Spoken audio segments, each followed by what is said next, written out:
Alright guys, what's going on? We've got War 2 of Season 21, and today 4Loki is going to be facing KenOB. So this is going to be a really tough war for me, for everyone really, but this is probably one of the harder wars that I've had. Every single defender that I'm going to face is going to be rank 3. Most people are facing only rank 3 defenders. So we're going to go ahead and scout the map. One thing that KenOB does a really good job of is kind of Corvus proofing and Quake proofing a lot of the map.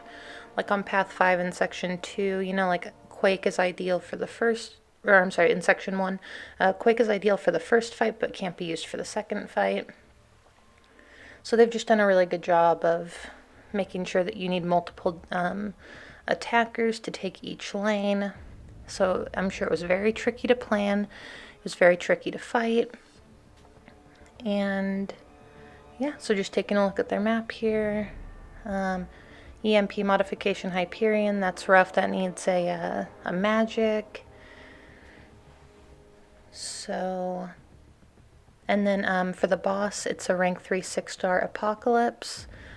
So I'm not sure if you guys saw my, well, I think it was my last war against KenOB. I completed 2 fights and I died 3 times. It was the worst war I've ever had. It was in Savage Squad. I died twice to the same node, couldn't even finish it, and then died to like a relatively easy fight after that. So I'm going to go ahead and choose my team here. It's going to be Magneto, Omega, and Sabretooth for a synergy. And this is going to be the infamous Nick Fury on Ebb and Flow knockdown and heavy hitter.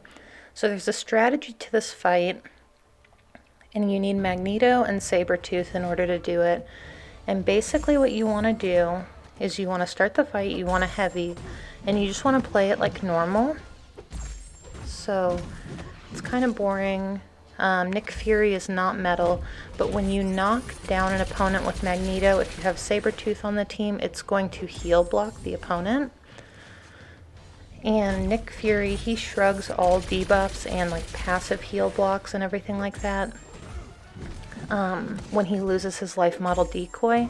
So what you want to do is you want to like perfectly time it to where as soon as you get rid of his life model decoy, before he regenerates all the way, you want to use your special 3 that will heal block him, and then hope that the bleed does enough damage to tick him down. I tried it once in the off season. It didn't go very well. I finished the fight, but the bleed from my special 3 didn't finish the fight. So what I'm going to try to do here, and this is Tater's strategy that he gave, is I'm going to get him down to about 15%, and then I'm going to heavy him, do a 5-hit combo, and you'll see here, watch, he's right above 2 bars of power. I'm going to use my special 3. I didn't think for even a second that it would give him too much power. I'm going to go ahead and throw him down, and then right there you can see I heal blocked him at exactly 1%, but he has 3 bars of power. So, and also I think I did it fast enough to where he didn't get his Fury. I'm not sure how that happened, but I would have survived the special 3. It was still just like a little bit scary. So now I'm going to be moving up to node 23 Korg, and this is of course a rank 3 6-star, Mixmaster, Aggression Prowess. And this fight, if it goes wrong, it goes really wrong. So I'm going to do my best here. I was not particularly nervous about this fight, but I'm just going to do my best to get him down as fast as possible. And it doesn't look like this person was running max limber, which is nice. So I'm just going to alternate between medium, light, medium, parry, heavy. And you can see that I have enough time to kind of stall my heavy a little bit since the person isn't running 5 out of 5 limber. And the thing you want to do with this fight is just keep the prowess as low as possible, because you're going to take special ones on the block. With Omega, it's best to block the special ones instead of trying to dex out of them, because your spores are still doing damage even when you're not standing right next to him. So we're going to go for medium, light, medium here. Parry, heavy. I was a little bit early on that one. I'm going to go ahead and use the special 3. The special 3 will break the, like it'll get rid of all of his rock stacks. It'll heal me up a little bit from the block damage that I've taken, and it will power drain as well.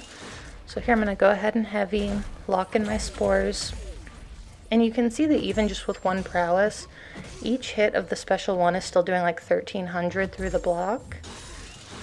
So parry heavy.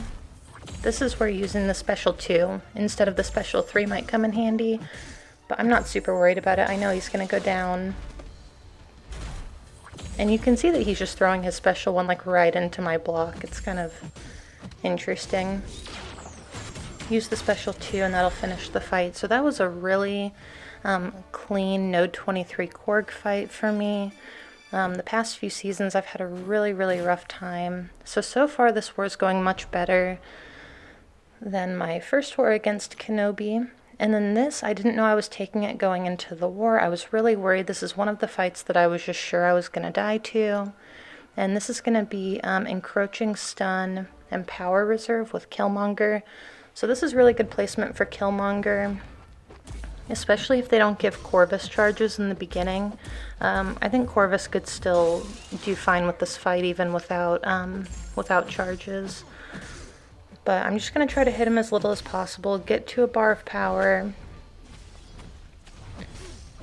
And his special 2 is really hard to dex out of, get out of without using dexterity. So here I had to use my special 1, which kind of sucks because then I lost all of my spores. Just standing open, letting him use his special 2. And I should have been block hitting him a little bit. I think for some reason I was like not realizing that he wasn't using special 1s. So here, Encroaching Stun was about to hit, so that didn't go very well. I had to throw my special 1 into his block. At this point I'm getting kind of nervous. Again, should be block hitting him here. So I've got 2 bars of power. I kind of need to wait it out a little bit for Encroaching Stun. Here I decide to go ahead and throw it.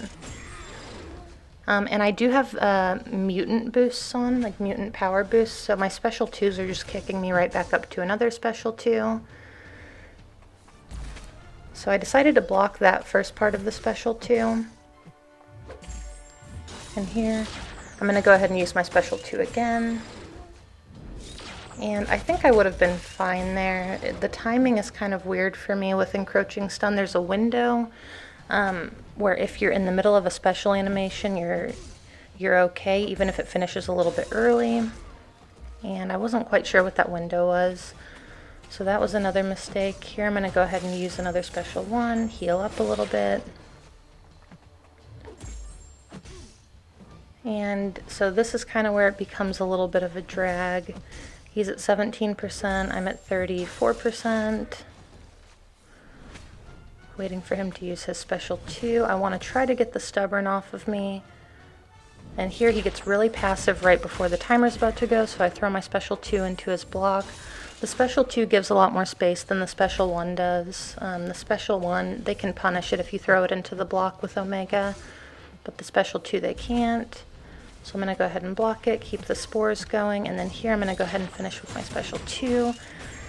And actually made it out of that fight, so that was shocking. I was sure I was going to die to it. A couple of other people were pretty sure I was going to die to it as well. But we did make it out. So we're going to be moving over to Path 8 in Section 2. And this is Buff and Balance and Heal block. Rank 3 Annihilus. Annihilus is a metal defender, and he's not stubborn.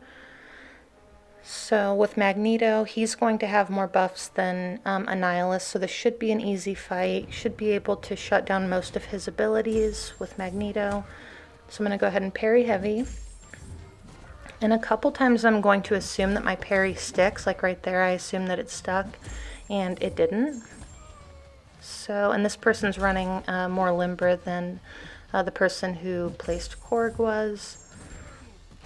So here I'm going to go ahead and bait out a special 1. Get out of the special 1, hold my heavy, And that's just to gain more prowess. So now I'm going to go ahead and use my special 3, and you'll see how much damage it does. I'm still on my same set of boosts, so I still have my mutant boosts on. So it's going to push me right back up to another special 2. I'm going to get hit with a special 1, but it doesn't really matter too much. Charge up my heavy again, and that actually finishes the fight. If it didn't, I had a special 3 I could have used. So that fight went really smoothly, and then this fight here, I was really worried about it. I was originally assigned it, but I gave it up to someone else.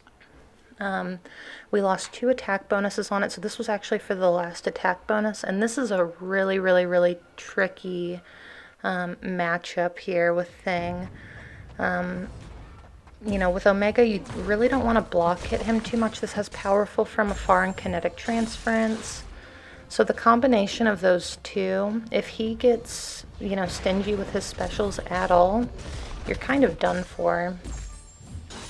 So I'm just going to go ahead. I'm going to try to do as much damage as possible. I did throw on an invulnerability boost for this fight, so I just decided to ignore everything. I get him high enough. Right there I could have hit him and not used my invulnerability boost, but I was just trying to focus on standing close to him, and I knew that the second that I come out of this animation, he's pretty much dead. He's going to hit me once, he's going to be unblockable and unstoppable, and he just drops. So I can't imagine, that was down from 40%. I can't imagine having taken that fight down from 100%. I think that I would have died, but it is what it is. We did get the last attack bonus on that node. And then this is going to be Stunning Reflection and Polka Dot Power. And this is a rank 3 Modok. I'm going to be using Magneto because Modok will not be able to auto block against Magneto since he is metal. So the only bad thing about this fight with Magneto is that I'm not going to be gaining any power because I don't put any damage over time debuffs on Modok, and that's the only way to gain power in this fight. And you'll see, you know, Modok is just like hitting into my block, and it's in the beginning it's really hard to bait out heavies from him. So, but at no point during this fight I was particularly concerned. I felt like it was under control, but I am going to make a mistake here in a few minutes. You can see that our health is staying pretty even. Magneto has a pretty high chance to get perfect block against metal defenders. So right there I was backing up, and he threw a special 1 and used my invulnerability boost. Got a good intercept there. He had shallow evaded me and countered, which is pretty crazy. Here I can't get the stubborn off of him. Finally did, but you can see that now he has way more health than I do. So I decided I'm going to try to push him to special 2s as much as possible. I can block the special 2 and I can still counter. So I'm just going to go in here. Keep hitting away at him. Magneto, especially at rank 3, he really does hit hard, so we are almost caught back up on health. But this is just a lot of block baiting heavies. It's really annoying. I do not like this node at all. So you can see it just keeps saying auto block failed. Got another good intercept there. I was getting kind of sick of taking all the blocked hits. There you can see that the spacing, if you're close enough with the special 2, the spacing is right that you can go back in and counter afterwards, even if you block it. So just gonna keep going in. This is like kind of a long, boring fight. But it does show Magneto, like even with the mistakes I made, Magneto can still take like pretty much any rank 3 metal defender on this node, even without his special attacks. He's still hitting hard enough. And then just finish the fight by hitting into his block. And then here you're gonna see me, I'm gonna heal up like an idiot. I thought I was taking that Spider-Man. So I'm basically going to item myself out here, healing up with my larger potions. Going to use some of these, and then I actually didn't end up taking that fight, so that was kind of a waste of potions. Totally my fault. So that was actually the end of my contribution to the war. We did end up losing. We played a lot better against KenOB than we played against New Nation. I'm not sure what it was, if it was just like first war jitters or something. But we did lose.